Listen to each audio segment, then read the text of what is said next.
Hello friends, எல்லோரும் எப்படி இருக்கீங்க? நான் சொல்கிற கதைகள்லாம் உங்களுக்கு பிடிச்சிருக்குன்னு நான் நம்புகிறேன். நம்ம பலமுறை கேட்டிருப்போம், நல்லதை நினச்சா நல்லதே நடக்கும்னு.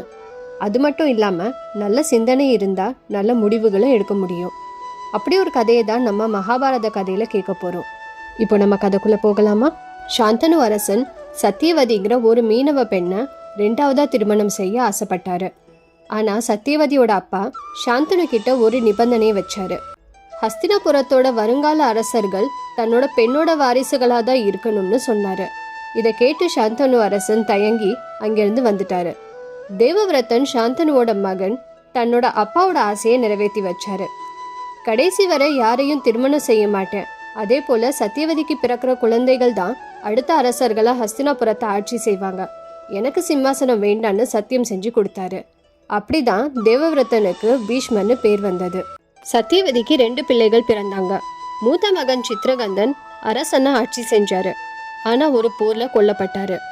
2வது மகன் விசித்திர வீரியா ஹஸ்தினாபுரத்து அரசனை ஆட்சி செஞ்சாரு. அவருக்கு அம்பிகா அம்பாலிகான்னு 2 பெண்களோட திருமணம் நடந்தது. ஆனா துரதிருஷ்டவசமா விசித்திர வீரியாவும் இறந்து போக ஹஸ்தினாபுரத்துக்கு அடுத்து வாரிசு இல்லாம போனது. சத்தியவதிக்கு உள்ளூர ஒரு குற்ற உணர்வு இருந்தது.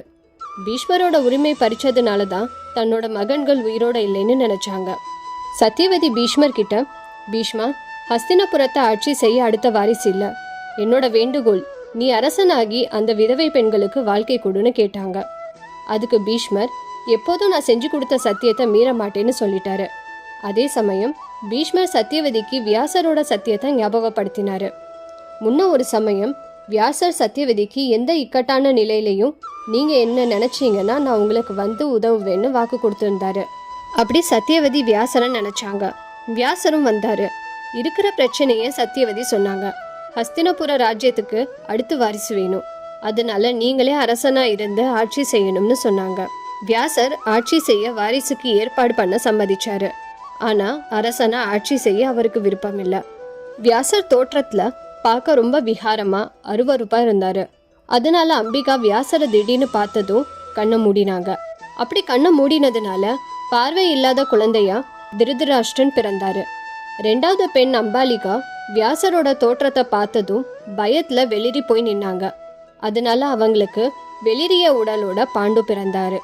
இப்படி பிரச்சனைகளோட 2 குழந்தைகளும் பிறந்துட்டாங்களேன்னு சத்தியவதி கவலைப்பட்டாங்க. ஆனா சாந்தனு அரசனோட வாரிசு வலிமை மற்றும் திறமையான போர் வீரனா இருக்கணும்னு நினைச்சு சத்தியவதி அம்பாலிகாவை மறுபடியும் வியாசரை போய் பார்க்க சொன்னாங்க. பயந்து போய் இருந்த அம்பாலிகா அவங்களுக்கு பதிலா தன்கிட்ட வேலை செய்யற பொண்ணை வியாசர்கிட்ட அனுப்பினாங்க. அந்த வேலை செய்யற பெண் வியாசர் முனியை மதிச்சு அவரை பார்த்து பயப்படாம அவருக்கு எல்லா சேவையும் செஞ்சாங்க. அதனால வியாசர் அந்த பெண்ணுக்கு ஒரு திறமைசாலி மற்றும் புத்திசாலி பையன் பிறக்க ஆசீர்வதிச்சாரு. அவர்தான் விதுரர். 3 பையங்களும் அரண்மனையில ஒன்னாதான் வளர்ந்தாங்க. இளவரசர்கள் சின்ன பிள்ளைகளா இருந்ததால அவங்க வளர்ற வரைக்கும் பீஷ்மர் ராஜ்யத்தை பார்த்துக்கிட்டாரு.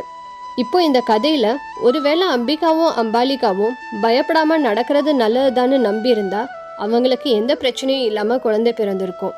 நான் முன்ன சொன்ன மாதிரி சரியான எண்ணம் இருந்தா நம்ம எடுக்கிற முடிவுகளும் சரியாதான் இருக்கும். அதனால நம்ம எப்பவுமே நல்லதே நினைச்சா நல்லதே நடக்கும்.